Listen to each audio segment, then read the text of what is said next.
Nunca pensé que el día más feliz de mi vida se convertiría en una pesadilla por culpa de mi suegra. Me llamo Carmen, y esta es la historia de cómo mi suegra intentó destruir mi vida, pero terminó perdiendo todo lo que tenía.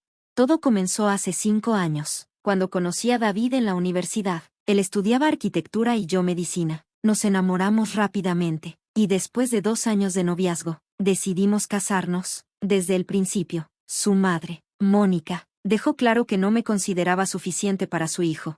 Una doctora trabaja demasiado, decía con desdén. ¿Cómo vas a ser una buena esposa y madre si siempre estás en el hospital? David siempre evitaba el conflicto. Es solo su manera de ser, me decía. Dale tiempo. Pero el tiempo solo empeoró las cosas. Cuando compramos nuestra primera casa, un hermoso chalet en las afueras de la ciudad, Mónica se enfureció. ¿Por qué necesitan una casa tan grande?, se quejó. Deberían vivir con nosotros. Así podría asegurarme de que mi hijo come bien y tiene una vida familiar apropiada. Lo que Mónica no sabía era que la casa había sido un regalo de mi abuela Teresa. Mi abuela, una mujer astuta que había construido un imperio inmobiliario desde cero, me había ayudado a comprar la casa, pero con una condición especial: la propiedad estaría protegida en un fideicomiso que ella administraba. Cariño, me dijo mi abuela, he visto demasiadas familias destruidas por el dinero y la codicia. Este fideicomiso te protegerá. En ese momento, pensé que mi abuela estaba siendo demasiado precavida. Qué equivocada estaba. Las cosas se complicaron cuando quedé embarazada. David estaba emocionado, pero Mónica, ella vio su oportunidad.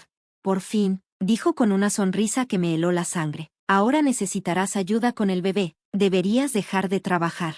Ignoré sus comentarios y seguí con mi residencia en el hospital. El embarazo iba bien, y mi abuela Teresa me visitaba regularmente, asegurándose de que todo estuviera en orden. Entonces, llegó el día del parto. Fue complicado. Tuve que ser sometida a una cesárea de emergencia, y estuve en el hospital durante 5 días. David se quedaba conmigo por las noches, pero durante el día tenía que ir a trabajar. Fue entonces cuando Mónica hizo su jugada. Aprovechando que David tenía un poder notarial general que habíamos firmado meses antes para algunos trámites bancarios, Mónica lo convenció de que vendiera la casa. Es por tu bien, le dijo a David. Carmen necesitará ayuda con el bebé, vivirán con nosotros, y el dinero de la venta le servirá para el futuro. David, siempre débil ante su madre, firmó los papeles de venta. La casa se vendió en solo 3 días, muy por debajo de su valor real. A un amigo de Mónica. Me enteré cuando estaba recuperándome en el hospital. Mónica entró en mi habitación, radiante de satisfacción. Ya está hecho, anunció con una sonrisa triunfal. La casa está vendida. Cuando salgas del hospital, vendrás a vivir con nosotros. Así podré asegurarme de que críes a mi nieto correctamente. Me quedé sin palabras. David estaba parado junto a ella, mirando al suelo, incapaz de encontrar mis ojos. ¿Qué has hecho?, susurré, las lágrimas comenzando a caer. Lo que era mejor para todos, respondió Mónica. Ya verás que tengo razón. En nuestra casa hay reglas, estructura. Es lo que necesitan los recién casados. Pero lo que Mónica no sabía era que yo ya había hecho una llamada. Mi abuela Teresa, que había estado monitoreando la situación desde el principio, ya había contactado a su abogado. Al día siguiente, mientras Mónica estaba reorganizando mi habitación en su casa, preparándose para su victoria, el abogado de mi abuela apareció en el hospital. Señora Mónica, dijo con voz firme mientras entraba en mi habitación, tenemos un problema serio con la venta de la propiedad. ¿Qué problema?, respondió ella, irritada por la interrupción. Todo está en orden. Tenemos los papeles firmados. El abogado sacó un documento de su maletín. La casa forma parte de un fideicomiso irrevocable establecido por la señora Teresa González. Ninguna venta es válida sin su autorización como fideicomisaria. Vi cómo el color abandonaba el rostro de Mónica. Pero David firmó. El poder notarial no tiene validez sobre propiedades en fideicomiso, explicó el abogado. La venta es nula, y me temo que hay más. El abogado continuó hablando mientras Mónica se hundía en la silla del hospital, su rostro cada vez más pálido. La venta fraudulenta de una propiedad en fideicomiso es un delito grave, explicó el abogado, y hay evidencia de que usted orquestó esta venta a un precio muy por debajo del mercado, con un comprador que resulta ser su primo. David finalmente levantó la mirada. ¿Tu primo, mamá? Me dijiste que era un inversionista independiente. Mónica comenzó a balbucear. Yo solo intentaba ayudar. Pensé que, ayudar, la interrumpí, sosteniendo a mi bebé recién nacido. ¿Vendiendo nuestra casa por la mitad de su valor a tu familiar? intentando forzarnos a vivir bajo tu control. Fue entonces cuando mi abuela Teresa entró en la habitación. A sus 75 años, caminaba erguida y con una dignidad que hacía parecer pequeña a Mónica. Señora Mónica, dijo mi abuela con voz serena pero firme, he estado observando cómo ha tratado a mi nieta desde el día que la conoció. He visto sus manipulaciones, sus intentos de control, su desprecio apenas disimulado. Pensé que con el tiempo mejoraría, pero me equivoqué. Mónica intentó defenderse. Usted no entiende. Solo quiero lo mejor para mi hijo. ¿Para mi nieto? No, la cortó mi abuela. Lo que usted quiere es control, y ahora ha cruzado una línea que no debería haber cruzado. El abogado sacó más documentos, además del fideicomiso de la casa. Tenemos evidencia de varios intentos anteriores de interferir en las finanzas de la pareja, transferencias no autorizadas, intentos de acceder a sus cuentas bancarias. David se quedó boquiabierto. ¿Qué transferencias? Tu madre ha estado intentando transferir dinero de tu cuenta conjunta a la suya durante los últimos 6 meses, explicó el abogado. Afortunadamente, el banco detectó la actividad sospechosa y la bloqueó. Las revelaciones siguieron llegando. Resultó que Mónica había estado planeando esto durante meses. Había consultado con agentes inmobiliarios sobre el valor de nuestra casa. Había preparado documentos falsos, e incluso había comenzado a mover sus propios activos a cuentas secretas. Pero eso no es todo, continuó mi abuela. El comprador, su primo, ya ha sido notificado de que la venta es nula, y dado que él era cómplice en este fraude, también enfrentará consecuencias legales. Mónica comenzó a llorar. Por favor, no pueden hacer esto. Destruirán a nuestra familia. ¿Nuestra familia? Intervino David, su voz temblando de rabia contenida. Tú eres quien ha intentado destruirla. Mamá, has intentado sabotear mi matrimonio desde el principio. Has manipulado, mentido, y ahora has cometido fraude. Fue la primera vez que vi a David enfrentarse realmente a su madre. Continuó, siempre justifiqué tu comportamiento. Es que te quiere, le decía a Carmen. Es sobreprotectora, pero esto es imperdonable.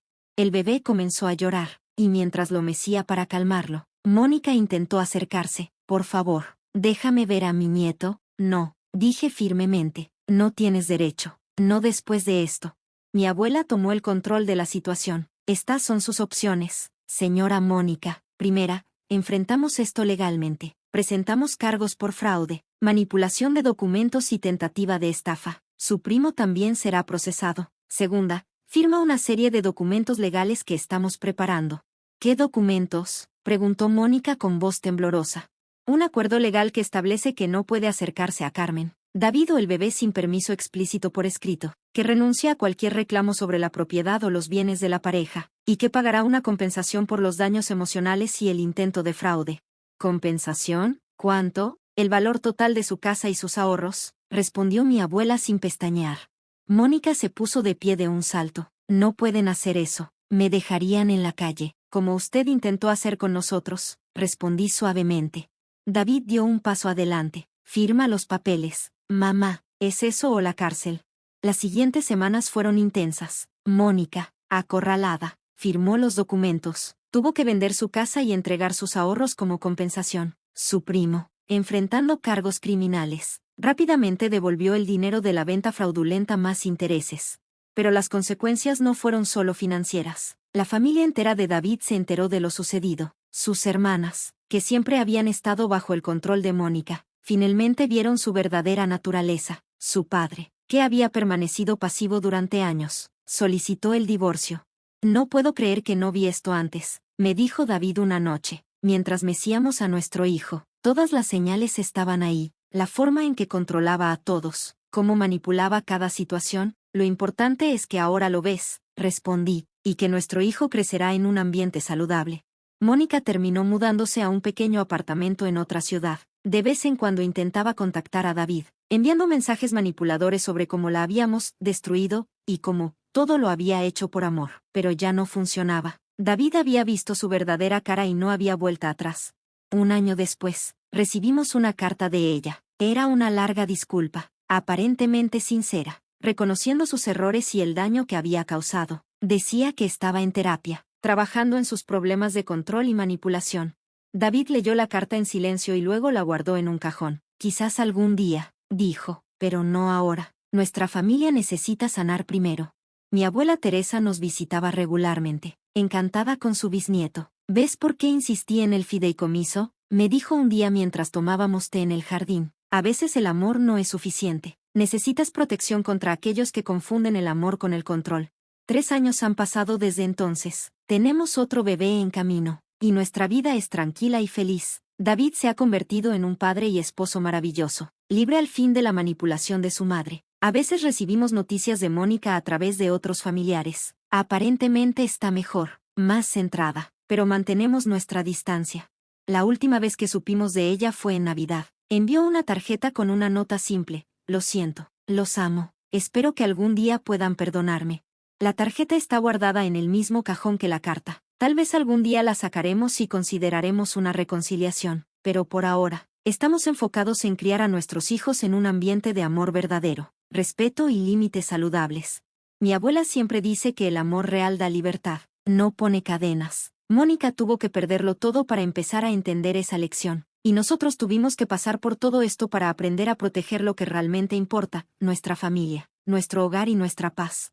Música suave se desvanece. Hoy, cuando miro a mi hijo jugar en el jardín de la casa que mi suegra intentó quitarnos, no puedo evitar sentir gratitud. Gratitud por mi abuela y su sabiduría previsora. Gratitud por mi esposo y su valor para enfrentar la verdad. Y sí, incluso cierta gratitud hacia Mónica, porque su intento de destruirnos solo nos hizo más fuertes.